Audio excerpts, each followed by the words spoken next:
నమస్తే. నేటి నా మంచి మాట. చెలిమి చేయుటన్న చేయి కల్పుటే కాదు, కలసి ఉండవలయు కడమ వరకు. కష్ట సుఖములందు కలసియున్నదే చెల్మి, కష్ట సుఖములందు కలసియున్నదే చెల్మి. మరువకెప్పుడు నాదు మంచి మాట.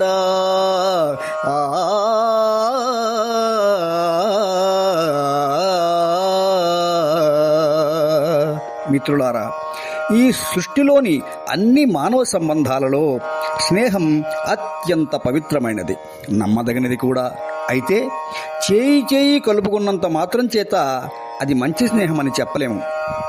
ఒకరి కష్టంలో సుఖంలో కలిసి ఉంటూ, బాధలలో ఓదార్పుగా ఉంటూ, భయాందోళనలో వెన్నంటి ఉంటూ, ఆంతరంగిక విషయాలలో సలహాలు సూచనలు చేస్తూ, చిన్న చిన్న కారణాలతో విడిపోకుండా ఉండేదే నిజమైన స్నేహము. వాడే నిజమైన స్నేహితుడని చెప్పవచ్చు.